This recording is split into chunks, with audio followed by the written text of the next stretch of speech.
हम उस cross border firing में हमने पाकिस्तान की कई पोस्टों को भारी नुकसान पहुंचाया और हमारा खुद का कोई भी नुकसान नहीं हुआ। बहुत अच्छा जवानों ने जो है उनका मुकाबला किया। मॉर्टर डेट्स का जो फायर बहुत स्किलफुल और बहुत स्टीक फायर था, जिसके कारण वो पोस्टों से भागते भी दिखाई गए, जैसे आपने वीडियो में देखा है। पाकिस्तानी पोस्ट से हमारी पोस्टों के ऊपर फायर शुरू हुआ और उसकी तैयारी हमने पहले से कर रखी थी और उसी का ये फलस्वरूप रहा कि हम उस क्रॉस बॉर्डर फायरिंग में हमने पाकिस्तान की कई पोस्टों को भारी नुकसान पहुंचाया और हमारा खुद का कोई भी नुकसान नहीं हुआ। उस इलाके के जो सेक्टर कमांडर हैं श्री मंड, वो हमारे बीच में उपस्थित है। मैं अब उनसे अनुरोध करूंगा कि वो चंद शब्दों में आपको उस घटनाक्रम के बारे में अवगत कराएं। डीआईजी इंद्रेश्वर नगर। धन्यवाद श्रीमान। 8 तारीख की रात को जैसे आईजी साहब ने बताया, अभी काफ़ी इनपुट्स हमारे पास थे। अभी भारी जमावड़ा जो उग्रवादियों का सियालकोट एरिया में जो इनके लॉन्च पैड्स हैं वहाँ पे है, तो हमने 10 बजे के आसपास हमारा जो सर्वेलेंस डेट्स हैं उन्होंने इनका मूवमेंट को डिटेक्ट किया एडवांस में, और कोई 40-50 के आसपास का मूवमेंट ये था जो बॉर्डर की तरफ बढ़ रहा था। तो उस समय अंदेशा एप्रिसिएशन यही था भी, या तो ये इन्फिल्ट्रेशन करेंगे या हमारे फॉरवर्ड जो बंकर्स हैं उनका नुकसान पहुंचाने की ये कोशिश करेंगे। तो इस पर कॉल लिया गया, तो प्रीएम्प्टिव हमने उनको स्ट्राइक किया, जिससे भारी नुकसान उनको हुआ। उनका मूवमेंट जो है स्कटल हुआ उस एरिया में। एंड जैसे हमने पहले से एक्सपेक्ट किया था, तो उनके कुछ पोस्टों ने बीएसएफ की बीओपीज़ पर काफ़ी हैवी फायरिंग उन्होंने शुरू कर दिया, जिसका रिटेलिएशन माकूल तरीके से दिया गया। वो ऑलरेडी प्लान था कौन सी पोस्ट में किस वेपन से हमने उसको साइलेंट करना है। It was already planned.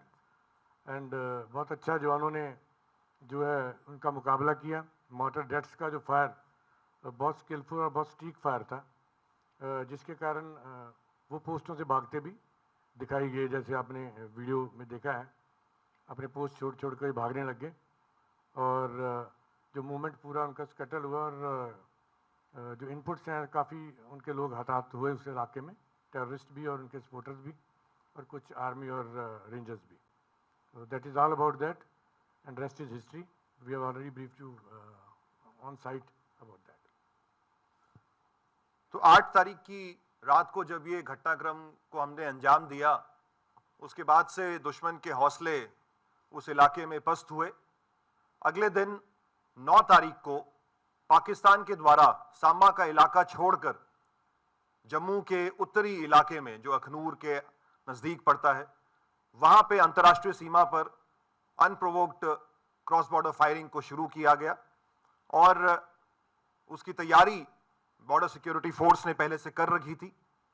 और 9 और 10 को भारी बमबारी बीएसएफ के द्वारा पाकिस्तान के बॉर्डर बेल्ट पे करी गई।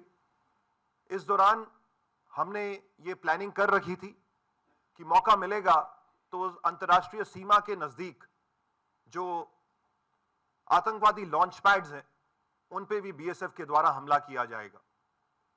और इसी घटनाक्रम में 9 और 10 की रात को बीएसएफ के द्वारा लश्कर ए तौयबा के एक लॉन्च पैड जो कि पाकिस्तान में स्थित है, जिसका नाम लूनी है, जो महज अंतर्राष्ट्रीय सीमा से 3 किलोमीटर के फासले पे है, उस पे बीएसएफ के द्वारा एक सुनियोजित योजना के तहत हमला किया गया। और इस घटनाक्रम के बारे में आपको और संक्षिप्त तौर पे अवगत कराने के लिए मैं अब अनुरोध करूंगा डीआईजी सेक्टर सुंदरबनी श्री वीरेंद्र दत्ता से कि वो आपको इस घटनाक्रम के बारे में बताएं। धन्यवाद सर। जैसा कि सर ने बताया कि 8 तारीख को जो इंसिडेंट हुआ था उसके बाद उन्होंने अपना मूवमेंट हमारी तरफ बढ़ा दिया था। इसी संदर्भ में हमारे पास एक इंफॉर्मेशन आई थी जहां पे कि बताया गया था कि 18 से 20 मिलिटेंट का लूनी में होने का न्यूज़ है, और वो उनका एक्सपेक्टेड ये था कि वो जो है क्रॉस बॉर्डर फायर का फ़ायदा उठाते हुए वो इन्फिल्ट्रेट करेंगे, सो दैट बाद में जाके हिंटरलैंड के अंदर ये हमारी आर्म फोर्सेस के या हमारे कैंपसेस को ये टारगेट कर सकें। सो ऑलरेडी लूनी हम लोगों ने टारगेट कर रखा था, तो इमीडिएटली आईजी सर से गाइडेंस और डायरेक्शन के तहत ये पूरा प्लान किया गया, जहाँ पे कि हमने मोटर पोजीशंस को सेलेक्ट किया, बिकॉज इसमें हमने सरप्राइज एलिमेंट को मेंटेन करने का प्रयास किया। तो इसमें हमने एक नहीं, कम से कम 4 मोटर पोजीशंस अलग अलग डायरेक्शन से किया, सो दैट एक पूरा का पूरा कंफ्यूजन मेंटेन रहे। एट द सेम टाइम हमने जो है साइमल्टेनियसली जो है फायर असॉल्ट प्लान किया, ताकि जो है हम बाकी जो पोस्टें हैं उनको भी एंगेज कर सकें, ताकि वो किसी भी तरीके की मदद या हमारे ऊपर काउंटर अटैक ना कर सकें। तो एक बहुत ही कोऑर्डिनेटेड वेल प्लान ऑपरेशन था, जहाँ पे कि हमने 2 फेजेस में उसको किया, ताकि हम मैक्सिमम जो है उस पर कैजुअलिटी इन्फ्लिक्ट कर सकें, एंड वो हम अचीव भी कर पाए। एंड लूनी पूरी तरीके से डिस्ट्रॉय भी हुआ, और उनको काफ़ी कैजुअलिटी का सामना करना पड़ा। ना सिर्फ उनको, बनस्पत की जो डाइवर्जनरी टैक्टिक्स के तहत हमने उनकी बीओपीज को एंगेज किया, उसके अंदर भी उनकी काफ़ी पोस्टें जो पूर्णतः क्षतिग्रस्त हुई, and it was a successful operation. Thank you DIG साहब।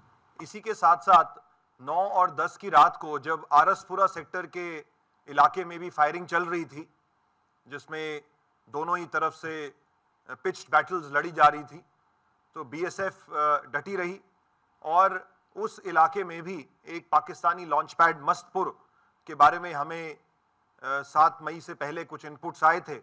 तो बीएसएफ के द्वारा उस लॉन्च पैड को भी टारगेट किया गया, और उस इलाके में जो हमारी कई बटालियंस के ऊपर फायर आया और किस प्रकार हमने पाकिस्तानी बॉर्डर एसेट्स को नुकसान पहुंचाया, उसके बारे में बताने के लिए मैं अनुरोध करूंगा DIG sector headquarter Jammu Shri Chitrapal से कि वो आप सबको ब्रीफ करें। जैसा कि आईजी सर ने बताया है कि 9 तारीख की शाम को मेरे जो सेक्टर आरएसपुरा में काउंटर पार्ट की तरफ से बहुत ही मतलब टारगेट किया गया पोस्टों को। तो उसमें तकरीबन 9:15 बजे हमारी एक पोस्ट काउंटर पार्ट ने फायर शुरू कर दिया। पहले उन्होंने फ्लैट ट्रेजेक्ट्री वेपन से फायर किया, उसके बाद उन्होंने मोटर से फायर किया, और पिन पॉइंट वो हमारी पोस्टों को निशाना बना रहे थे। साथ में वो हमारे गाँव को भी निशाना बना रहे थे, जिसमें एक इंटरसेप्शन में ये सुनने में आया कि वो बोल रहे थे कि अब्दुलिया को हिट करो, अब्दुलिया को हिट करो, क्योंकि ये अपना रेजिडेंशियल पूरा एरिया है और उसको हिट कर रहे थे। इसका हमारे जवानों ने बहुत ही मुस्तैदी से इसका जवाब दिया, फिटिंग उनको रिप्लाई दिया मोटर से और फ्लैट ट्रेजेक्ट्री वेपन से।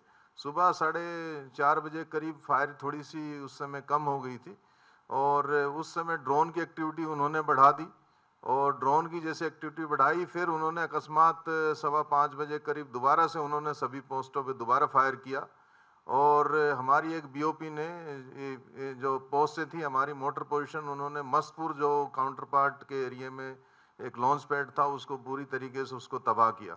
और बार बार ये उसकी खबरें आ रही थी कि ये लॉन्च पैड है, इससे वो अपने मिलिटेंटों को हमारे एरिया में भेजने की उससे कोशिश करता है। तो उसको हमने बिल्कुल तबाह किया, और उनकी पोस्टों को हमने टारगेट किया, और उसमें उनकी पोस्टों के बंकर्स थे, उसके कम्युनिकेशन टावर्स, जिससे वो हमारे ऊपर निगरानी रख के और पिन पॉइंट फायर गिरा रहे थे, उनको हमने तबाह किया।